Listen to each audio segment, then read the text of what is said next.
If they had approved that, and those persons and the village council had gotten that prescriptive application approved, then we would have gotten that thing free of cost.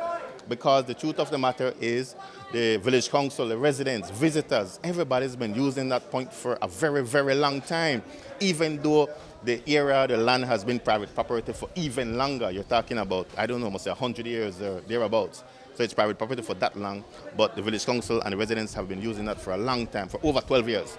And if you are occupying private property for 10 years, uninterrupted, no one comes to you and say, this is my property. No one issued a letter. Nobody said anything. Then you can apply for that. You can apply by prescription, and you can get the title for that. So that could have cost us not a dollar 6-7 years ago. Unfortunately, the new owners, the old owners sold the land to some new owners, and the new owners are establishing their ownership, their occupation, and not a problem. So we've met with them, and we've committed to help.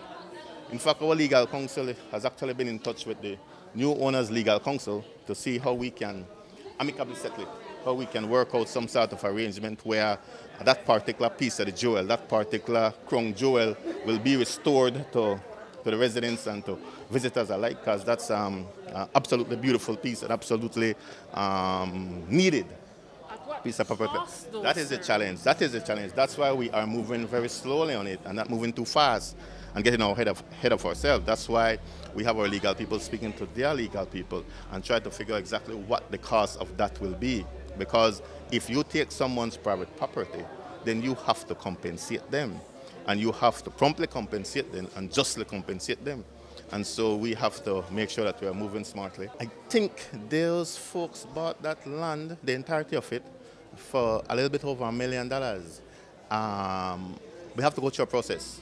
We have to see, first of all, if these persons are willing to sell. If they are willing to sell, at what price they will sell. And then the chief valuer for the government and for the people of Belize will then have to put a value on that so that we can negotiate a price. But we have to be reasonable, we have to be realistic, because the truth of the matter is we're not overflowing with money like that. But it is a valuable piece of the jewel. And if they're not willing to sell, what then? Let's hope they're willing to sell. If they are not willing to sell, then as I said, we can still look at it because it's for a public purpose. Government can acquire property for a public purpose.